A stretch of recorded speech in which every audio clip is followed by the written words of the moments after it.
Oi, gente! Bem-vindos a mais um Momento Geopolítica com Camila.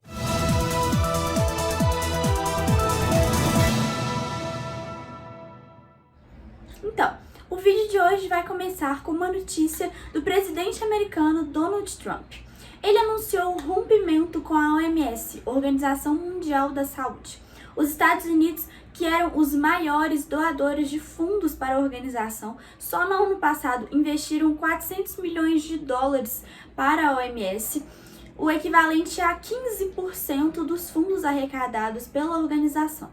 O presidente culpa a OMS pelo aumento dos casos de coronavírus no mundo e ainda alega que ela é controlada pela China, que a organização acreditou nas garantias dadas pelo país que, segundo eles, eram falsas. Dando sequência, o episódio de hoje contém algumas notícias de violência que causam revolta e angústia. Em Jerusalém, um policial israelense matou um palestino com autismo que supostamente portava uma arma sem ter cometido crime algum.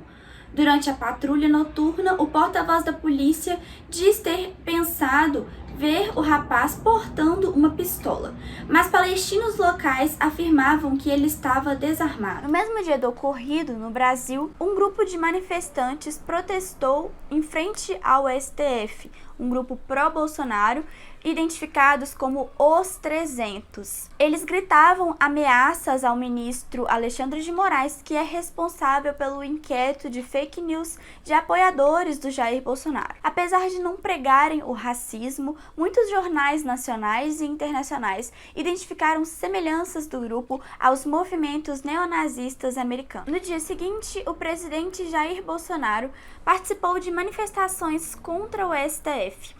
Ele solicitou seu helicóptero para sobrevoar as manifestações, depois desceu ao Planalto e cumprimentou seus apoiadores, sem utilizar máscara, que é uma medida obrigatória em combate ao Covid-19 no Distrito Federal. Depois, andou a cavalo no meio das multidões. E o clima de revolta e tensão não se limita só ao Brasil. Nos Estados Unidos, Trump ameaça utilizar do poder ilimitado das Forças Armadas para conter movimentos antirracismo. Muitos protestos raciais estão ocorrendo nos Estados Unidos desde a morte de George Floyd, um americano negro de 46 anos que foi torturado e morto por um policial branco. O slogan Black Lives Matter não se limita somente aos Estados Unidos. No mundo inteiro, as pessoas estão levantando essa hashtag nas redes sociais em oposição ao racismo.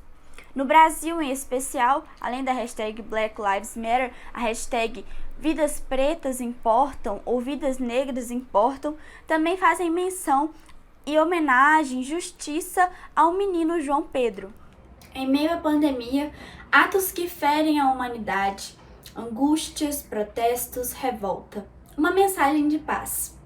No último domingo, dia 31, o Papa Francisco, em pronunciamento, lembra a importância do isolamento social como valorização da vida, em resposta a muitos países que já começaram a relaxar o isolamento no momento em que ainda não é propício.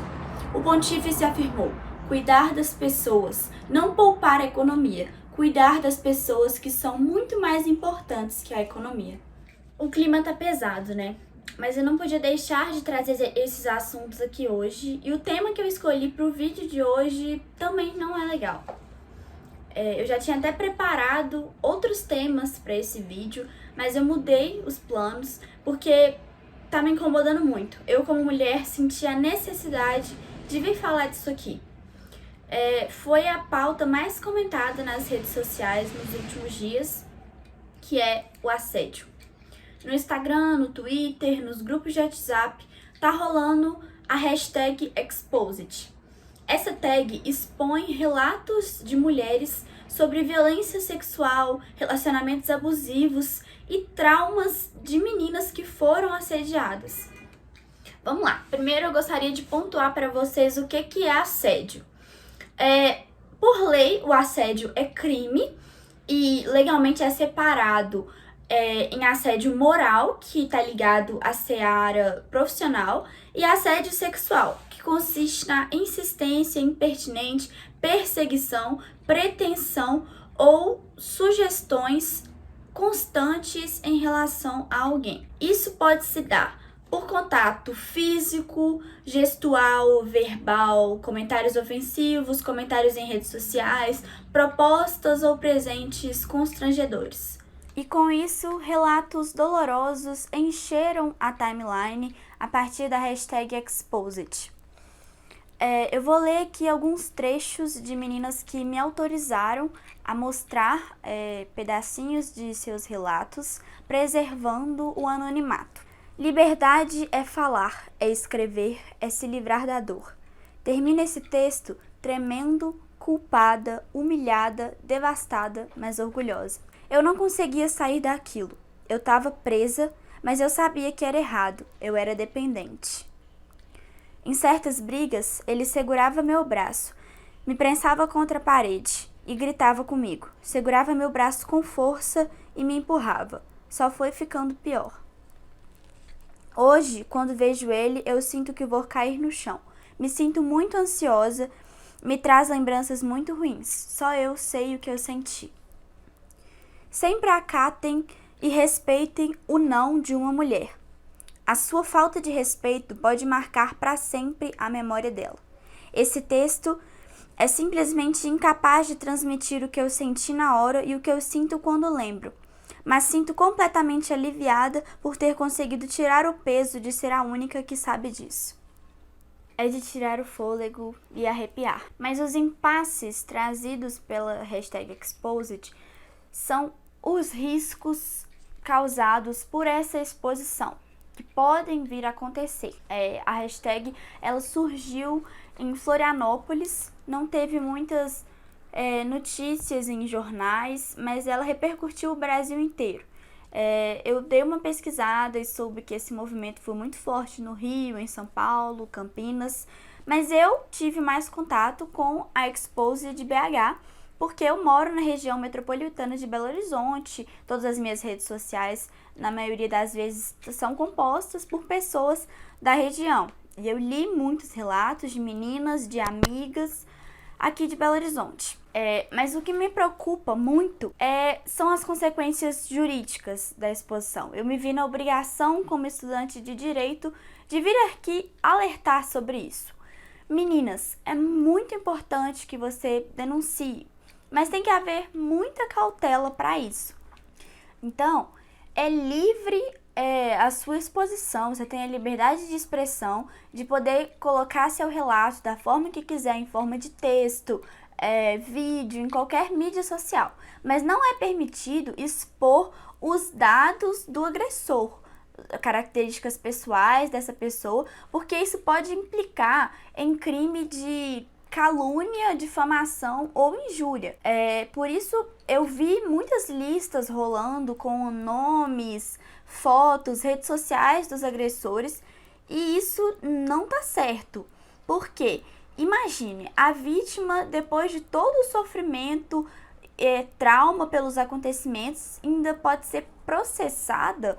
A última coisa que ela precisa é disso, né? Então, denunciem, não deixem de expor seus relatos para quem tiver essa coragem, mas sejam cuidadosas em proteger a identidade do agressor, porque até ele tem direito à privacidade e defesa. Eu parabenizo todas as mulheres incríveis, fortes e corajosas por publicarem suas histórias.